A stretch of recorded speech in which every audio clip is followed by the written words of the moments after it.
मुख्यमंत्री नहीं बनती थी लखनऊ में। यहाँ गांव देहात में हर एक आदमी, हर एक औरत भी अपने आप को मुख्यमंत्री समझ सकती थी। ये थी वोट की कीमत। और वही वोट की कीमत के द्वारा जब पहली बार उत्तर प्रदेश में मान्यवर कांशीराम साहब ने सरकार बनाई तो लखनऊ में एयरपोर्ट की तरफ साहब कांशीराम को जाना था। उस समय कोई चौधरी चौधरी करके मंत्री हुआ करते थे। साहब कांशीराम उनके साथ में बाहर निकले तो मंत्री जी की गाड़ी लाल बत्ती लगी हुई खड़ी थी। साहब ने कहा गाड़ी कहाँ है? वो मंत्री जी बोले अरे गाड़ी तो यही खड़ी है। साहब ने कहा तू मंत्री है, मैं थोड़ी मंत्री हूँ, ये तेरे लिए गाड़ी है। वो हाथ जोड़ लिया, कहा साहब मंत्री तो मैं आपकी वजह से हुआ, तो ये गाड़ी तो आपकी है, प्लीज इसमें बैठिए और चलिए हवाई जहाज पकड़ने जाना है एयरपोर्ट। साहब ने कहा ना ना ना, तू मंत्री है, तू इसमें बैठ। वो दूसरी वाली गाड़ी किसकी है? काली वाली गाड़ी। साहब कांशीराम वो लाल बत्ती वाली गाड़ी में नहीं बैठते हैं, एक साधारण कार खड़ी होती है उसमें साहब कांशीराम बैठ जाते हैं। और जब वो बैठते हैं तो जल्दी जल्दी वो मंत्री जी भी उनके बगल में आके बैठ जाते हैं।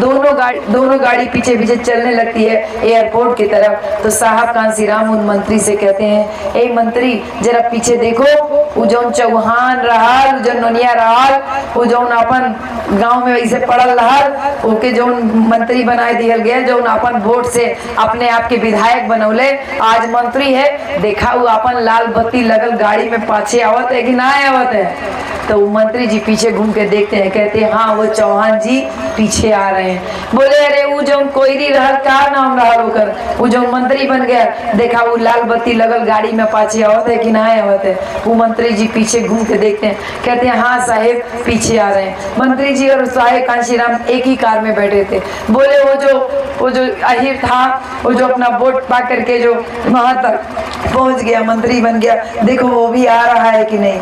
वो देखते हैं पीछे घूम के, कहते हैं हाँ साहिब वो भी आ रहे हैं। साहब कांशीराम वो जो चौधरी करके थे उनसे बोलते हैं कि आज मैं इस बात को अपने आप को सफल मानता हूँ कि जिस समाज को कोई पूछता नहीं था, जिस समाज की कोई आवाज नहीं थी, जिस समाज के वोट की कोई कीमत नहीं थी, उसके अंदर स्वाभिमान पैदा करके उसके वोट की कीमत का एहसास करा के देखो, एक चौहान का बेटा भी मंत्री बन गया, एक अहिर का बेटा भी मंत्री बन गया, एक कोयरी का बच्चा भी मंत्री बन गया। और जब ये मंत्री बन के लाल बत्ती लगी गाड़ियों में लखनऊ की सड़कों पे दौड़ती हैं इनकी कारें, तो मनुवादी लोगों के छाती पे सांप लौटता होगा। ये देख करके मुझे मेरी आंखों में आंसू आ गया। इतना कह के साहब की आंखों में आंसू आ गया और साहब कहते हैं आज मुझे बहुत तसल्ली है इस बात की। तो मेरे प्यारे भाइयों, साहब कांशीराम ने बहुत मेहनत से ये तिनका जोड़ के बहुजन समाज बनाया। और वही जो बहुजन समाज से हमारे लोग बड़े बड़े नेता हो गए, वो अपनी जड़ भूल गए कि हम कहाँ से निकले। हमको चमचा करने की आदत लग गई, छोटा छोटा प्रॉफिट के लिए, छोटा छोटा लाभ के लिए कि मुझे टिकट मिल जाए, मेरे बच्चे को टिकट मिल जाए, मेरे बच्चे के बच्चे को टिकट मिल जाए, जिंदगी भर मुझे ही टिकट मिले। ऐसे तमाम स्वार्थ में लोग इधर उधर भागना शुरू कर दिए। तो साहब कहते थे कि चमचे के ऊपर प्रहार मत करो। साहब ऐसे लोगों के उस समय भी परेशान थे। कहते थे साहब hit the hand that operates the stooges, उस हाथ पे प्रहार करो जिसने चमचे को थाम रखा है। चमचे के ऊपर प्रहार करने की जरूरत नहीं है। ये मान के चलिए कि ये चम्मच है, इस चम्मच को मैंने हाथ में उठाया तब तो ये काम करेगा, और जैसे ही मैंने खाना खा लिया चम्मच से, उसके बाद चमचा तो मैं उठा के फेंक दूंगी ना, फिर मेरा काम खत्म। तो साहब कहते थे कि उस हाथ पे प्रहार कीजिए जिसने इस चमचे को थाम रखा है, क्योंकि चमचे को तो एहसास ही नहीं कि वो चमचा है। हाथ पे प्रहार करोगे ये चमचा अपने आप छूट जाएगा, और जब छूट जाएगा तो ये अपने आप समाज में आएगा, और जब समाज में आएगा तब उसको लतिया लीजिएगा, गरिया लीजिएगा, उससे निपट जाएंगे। तो हमारा जो एक समाज है जिसको साहब कांशीराम बाबा साहब यहाँ तक ले करके आए, ये उन तमाम सामंतवादी सोच की जो लोग थे जिन्होंने हमको हमेशा नीच बना के रखा, हमेशा परेशान किया, अत्याचार किया, उसने अपनी कीमत का एहसास कर लिया तो यहाँ तक पहुँच समझ के आया, लेकिन उसी में से हमारे समाज के कुछ लोगों को तोड़ करके समाज में बंटवारे का काम किया गया। लेकिन फिर भी साहब कांचीराम के कैडर की जड़ें इतनी मजबूत हैं कि 2-3-4 टहनियां अगर उसमें से टूट भी जाएं तो भी बरगद जैसे विशाल पेड़ को कोई फर्क पड़ने वाला नहीं है। तो मेरी प्यारी बहनों, मेरे प्यारे भाइयों, साहब ने जो वोट का अधिकार दिया, उस वोट को यही कहा कि वोट को सही चलाओगे तो हुक्मरान बन जाओगे, गलत चलाओगे तो खुद को गुलाम बना लोगे। वोट को किसी कीमत पे बेचना नहीं, वोट को अपनी बेटी की इज्जत के बराबर समझना। इसलिए मेरी प्यारी बहनों, ये चुनावी साल चल रहा है, चुनावी समय चल रहा है। 2024 का लोकसभा चुनाव 25 मई को यहाँ पर वोट पड़ेगा। अगर कोई आपके पास आता है, ये कहता है कि हम आपको 5 किलो राशन दे रहे हैं, हम आपको 6000 रुपया दे रहे हैं, हम आपको फ्री में सिलेंडर दे रहे हैं, तो वोट हमको दीजिए। तो आप उनसे पूछिए, आप उनसे कहिए कि ये 5 किलो राशन तो तू आज देता हुआ, लेकिन ये राशन का योजना था बरसों पहले से चल रही है। राशन तो पहले भी मिलता था, राशन आज भी मिल रहा है, राशन आगे कोई भी सरकार रहेगी तब भी मिलता रहेगा। तू इसमें कौन सा नया काम किए हो? कोई आपसे ये कहे कि 6000 रुपया दे रहे हैं, अपना वोट हमको दीजिए, तो कह दीजिए कि एक ठे गधा खरीदे जा मार्केट में, तो गधा का भी कीमत कम से कम 10,000 रुपया हुई। गोरू भैंसी की कीमत 60,000, 50,000, 60,000, 70,000। जर्सी वाला गाय होगा तो 1 लाख से भी ऊपर जो है उसका कीमत होगा। कहीं जब गोरू भैंसी की कीमत 50,000, 60,000 होले तो तू हमारे 6,000 रुपया में तू हमारे वोट खरीदे चला हुआ।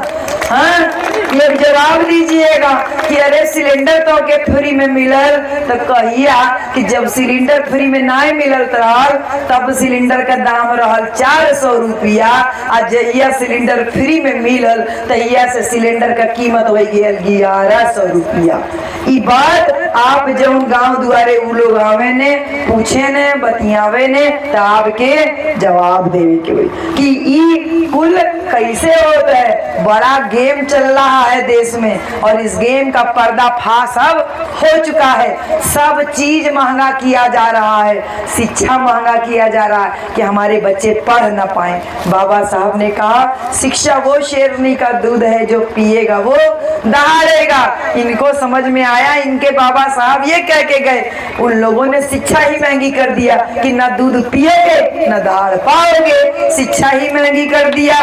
तो बोलो भैया, हमके फ्री में राशन न चाहिए, हमके फ्री में शिक्षा चाहिए। तो शिक्षा फ्री करवा सकता हुआ तो चला शिक्षा फ्री करवाएगा। शिक्षा महंगी कर दिए, डीजल 90 रुपया, पेट्रोल 100 रुपया, अरहर का दाल 150 से 125 रुपया किलो। हाँ, सरसों का तेल 150 से 125 रुपया लीटर।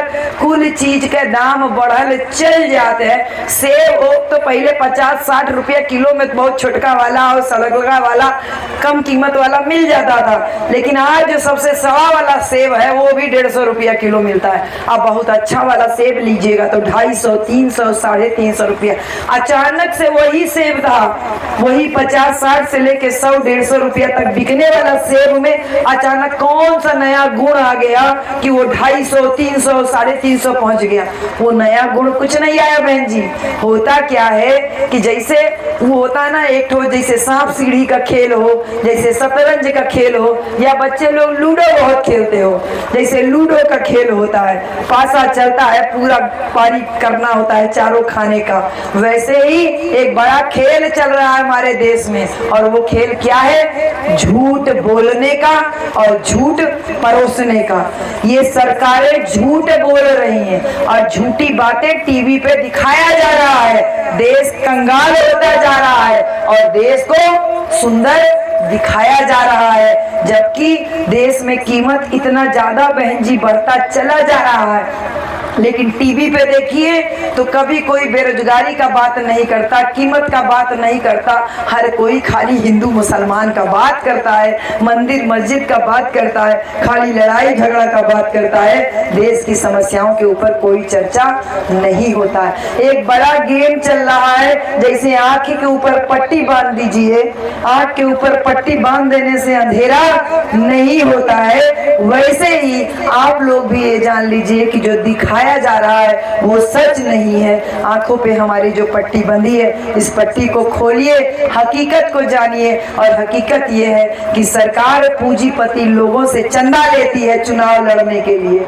और जब चंदा लेती है, सरकार बन जाता है, तो जैसे बहन जी पैसा लिहल जाई, अरे तू 2000 रुपया केहू से उधार ले ले बहन जी, कटिया समय चलत है, वो आपसे अगर आए के कही कि चला हमार कटिया करा, तो क्यों कर बतिया माने के न पड़ी, माने के पड़ी ना। क्यों से 2000 रुपया उधार ले जाई तो उसे ओकर बतिया तो माने के पड़ी ना।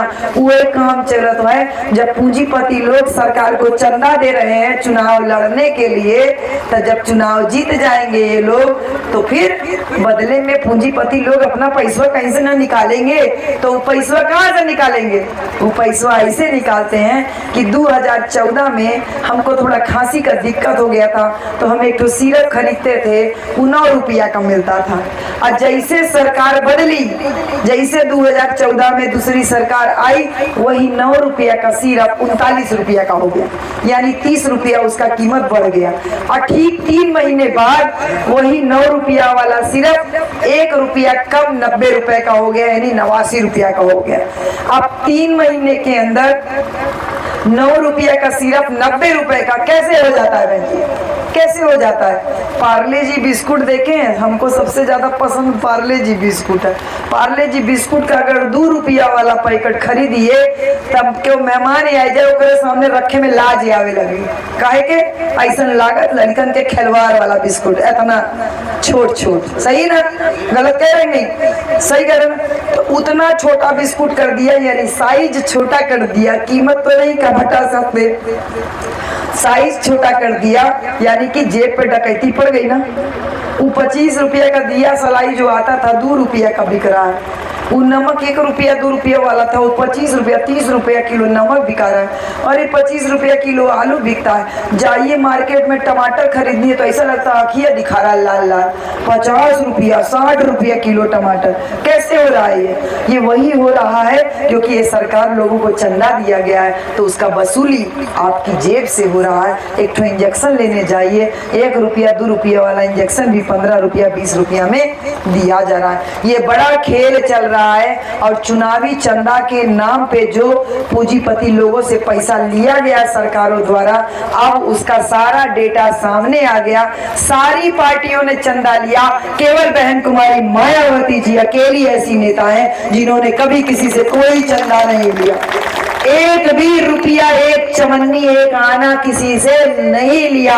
और जब किसी से चुनावी चंदा हमारी बहना ने नहीं लिया, तो वो किसी के इशारे पे काम भी करने के लिए तैयार नहीं है। और यही वजह है कि आज एक विधायक होने के बावजूद प्रधानमंत्री पद की अगर कोई सबसे बड़ी दावेदार है, तो वो आपकी हमारी बहन कुमारी मायावती।